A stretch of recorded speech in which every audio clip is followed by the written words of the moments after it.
Hidup ini adalah perjalanan. Hidup ini adalah sedang belajar untuk menerima semua kenyataan. Dan kenyataan yang terjadi pada kehidupan kita sesungguhnya membawa pesan cinta dari semesta. Kalau kita berhenti mempertanyakan mengapa ini terjadi, tetapi kita memohon kepada semesta, izinkan saya untuk memahami apa pesan semesta di balik peristiwa, maka kita akan selalu damai.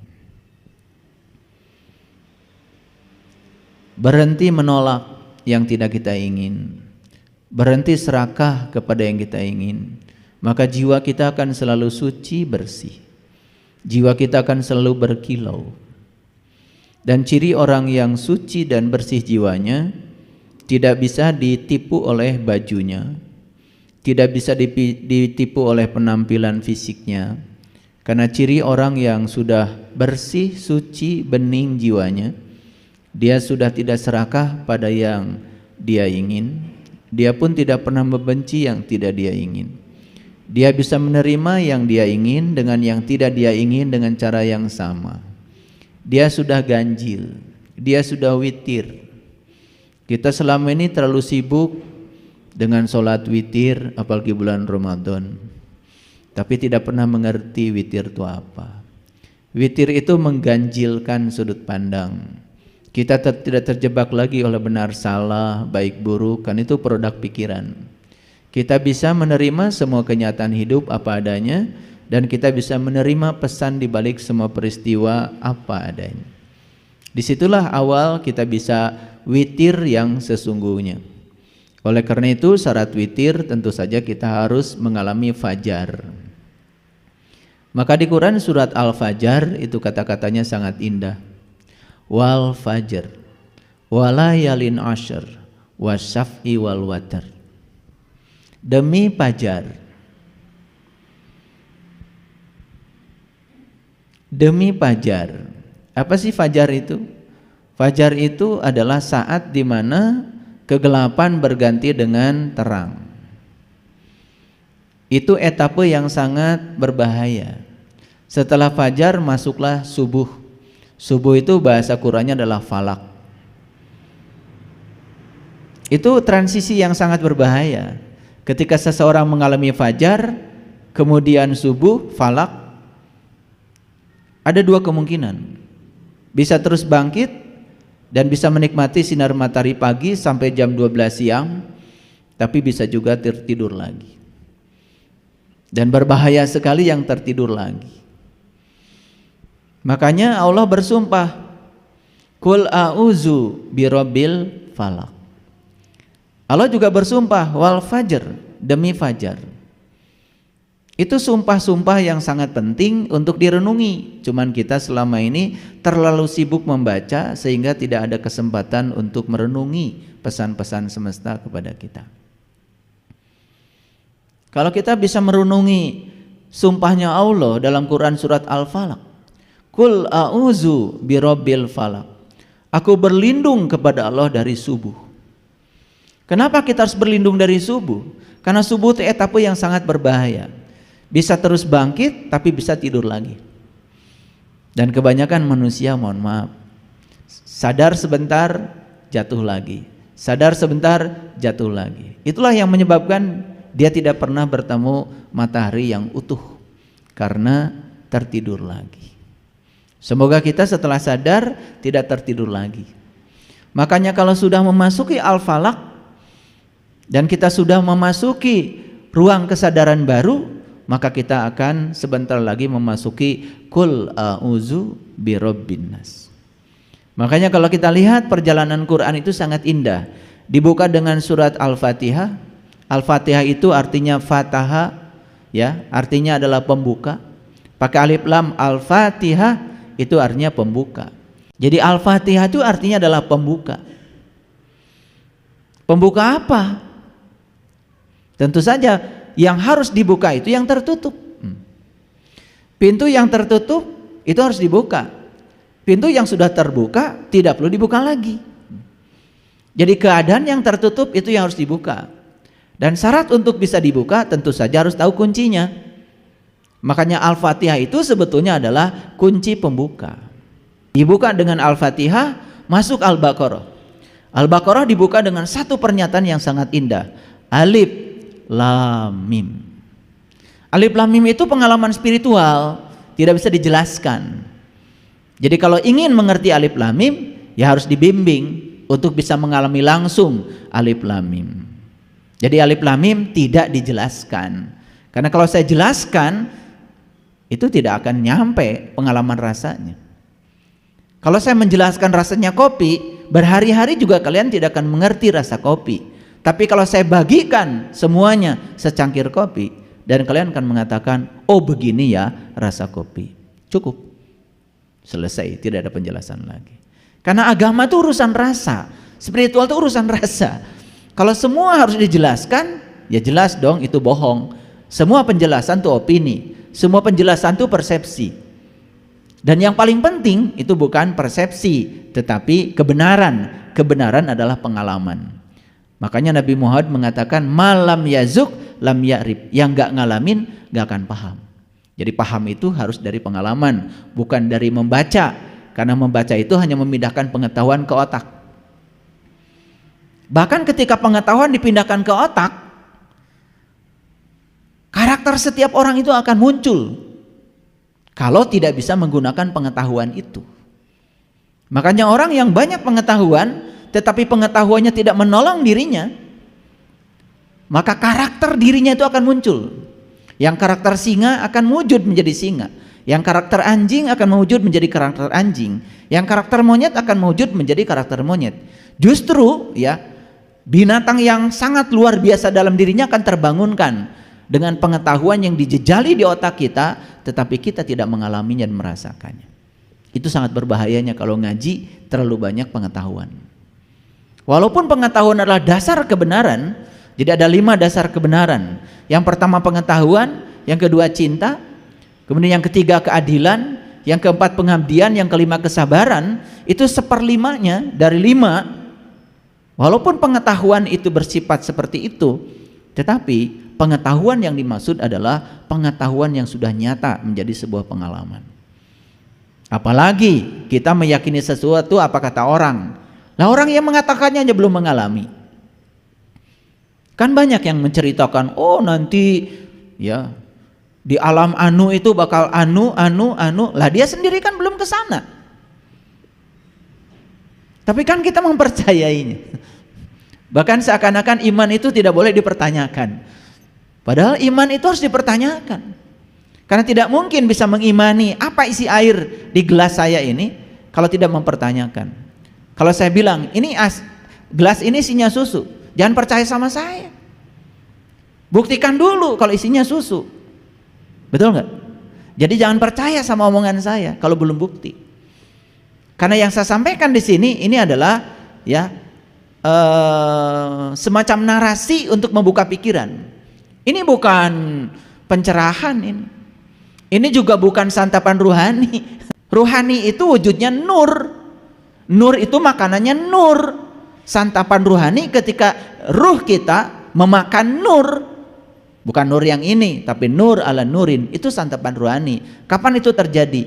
Saat kita bisa mengetahui cara makannya, tahu mana mulut ruhani kita dan tahu makanannya.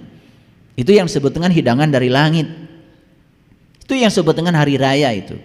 Nah, dalam bahasa Quran ada doa yang sangat bagus. Allahumma rabbana anzil alaina ma'idatan minas sama'i takunu lana id. Ya Allah, turunkan hidangan dari langitmu, yang turunnya hidangan itu merupakan hari raya bagiku. Jadi hari raya itu saat turunnya hidangan dari langit. Kapan itu terjadi? Saat ruh kita yang berwujud nur itu bisa mendapatkan nur. Itu namanya santapan ruhani. Kalau ini santapan pikiran. Kan selama ini asal ngaji disebut santapan ruhani. Begitu disuguhi makanan, santapan jasmani. Dua-duanya santapan jasmani. Baik ngaji kayak gini maupun makan nasi timbel sama. Dan saya tidak menawarkan pahala di sini. Karena saya tidak punya pahala. Saya juga nggak ngerti pahala itu apa. Saya cuma percaya orang yang datang ke sini karena ingin tahu. ingin berubah, ingin cerdas, ingin waras, itu aja. Dan saya memberikan kajian ini ya untuk orang-orang yang ingin dewasa, itu aja. Ingin berubah, ingin bahagia, ingin merdeka hidupnya. Kalau kita ngaji saja ke sini masih mikirin pahalanya apa, satu langkah sekian pahalanya, makanya supaya pahalanya banyak muter-muter dulu sebelum nyampe di sini. Di sini tidak ada tawaran untuk itu. Ya mau ngaji boleh, nggak ngaji juga boleh. Dan saya tidak pernah menawarkan apa-apa, kecuali menawarkan kesadaran. Yuk kita jadi orang sadar, yuk jadi orang yang waras, gitu aja. Karena dalam teori motivasi ada 4 jenis motivasi.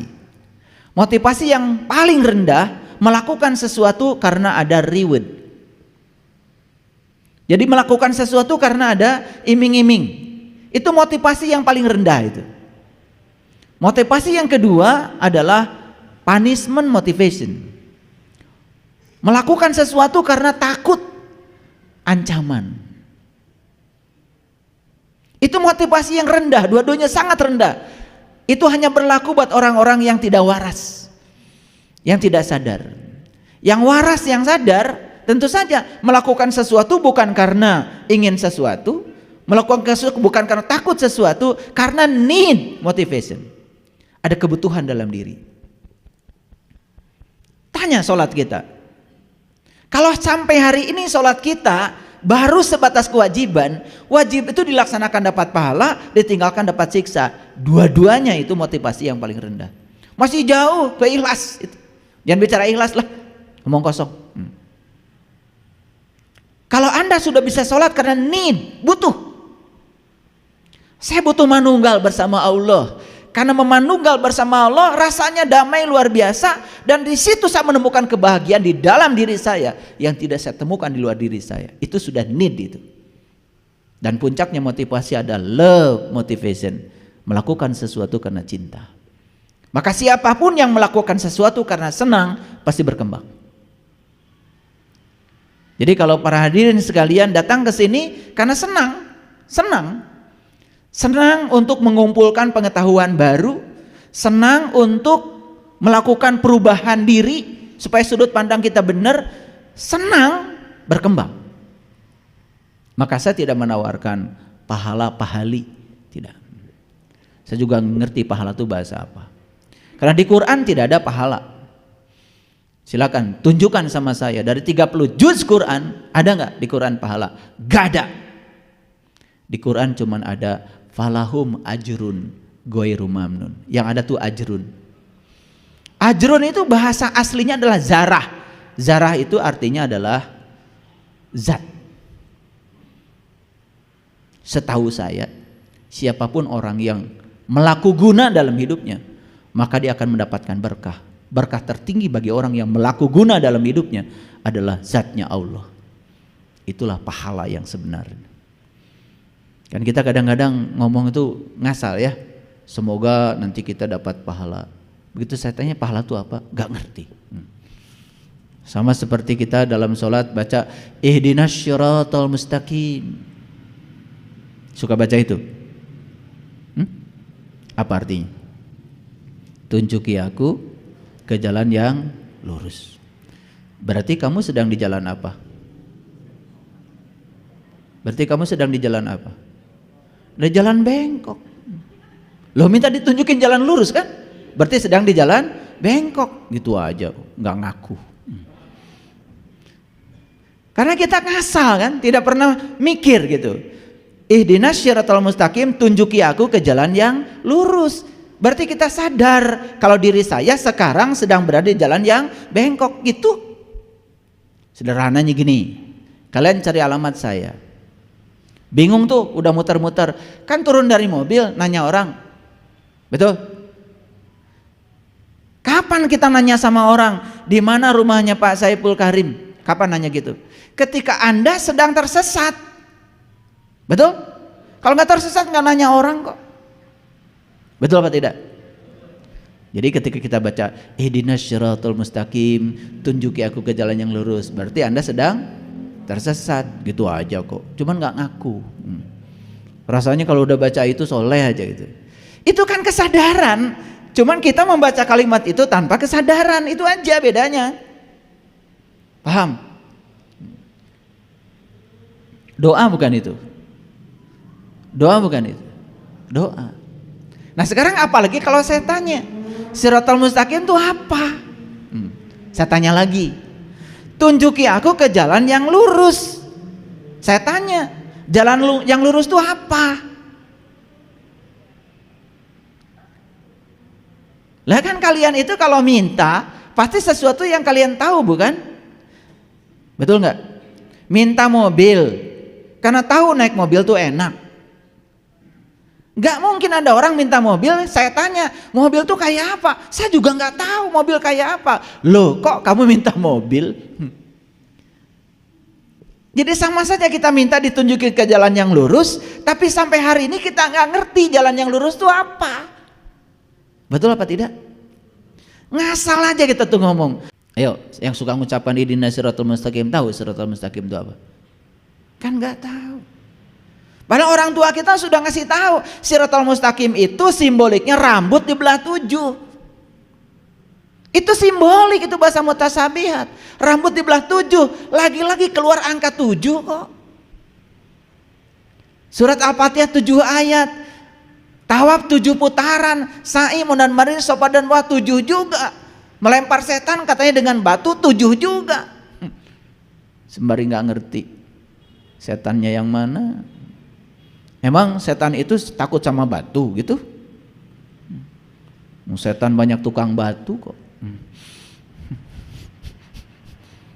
Paham?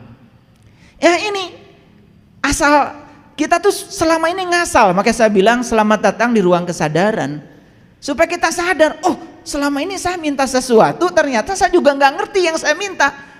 Itulah yang disebut dengan terjebak rutinitas bertahun-tahun, merasa paling soleh aja. Kalau udah pakai baju gini, kalian udah pakai peci putih-putih, wah udah semua salah aja, yang benar kamu. Nah di sininya nggak ada. Kalau ditanya argumennya apa juga nggak ngerti. Paham sampai di sini? Nah makanya Shiratal Mustaqim itu apa? Quran menjawab, Shiratal Mustaqim itu adalah Shiratal lazina an'amta alaihim, jalannya orang yang dapat nikmat. Harusnya kan nanya lagi, siapa orang yang dapat nikmat? Ya Allah, jangan GR dulu. Rumahmu baru, nikmat. Duitnya banyak, nikmat. Makan enak, nikmat. Semua yang bersifat jasmaniah itu bukan nikmat, itu enak. Bedain nikmat dengan enak aja bertahun-tahun gak lulus. Bedakan senang dengan bahagia aja nggak ngerti. Kalau kita punya rumah baru itu bukan bahagia, itu senang karena kalian mendapat. Bahagia justru melepaskan. Beda. Kalau senang itu mendapat, kalau bahagia itu melepaskan. Makanya setelah senang karena mendapat, buru-buru lepaskan yang kamu dapat. Di situ letaknya bahagia. Kamu dapat uang 1 miliar, lepaskan 100 juta, bahagiakan banyak orang. Baru di situ bahagia. Makanya mendapatkan uang itu hak, tetapi melepaskannya itu wajib. Dan hak itu diberikan Tuhan supaya kamu bisa menunaikan kewajiban. Kalian cuma berkutat di hak saja. Semua hak saya. Di hak. Gak ada buat orang. Yang kayak gini-gini gak ngerti. Padahal sudah beragama puluhan tahun. Luar biasa. Karena kita mabok bertahun-tahun gak sadar. Teruskan. Siapa orang yang dapat nikmat? Tanya lagi Quran. Jangan menggunakan persepsi. Kenapa kamu mengundang saya ketika kamu punya rumah baru? Tasyakur binikmat. Ntar dulu. Tasyakur bil enak. Enak aja. Tidak ada di Quran orang yang rumah baru itu dapat nikmat, gak ada.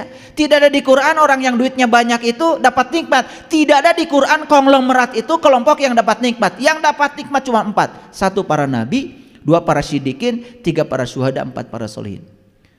Itu diabadikan dalam Quran surat An-Nisa ayat 69. Wa may yuti'illah wa rasulah faulaika ma'allazina an'amallahu 'alaihim minan nabiyyin wasyidikin wasuhada wasolin.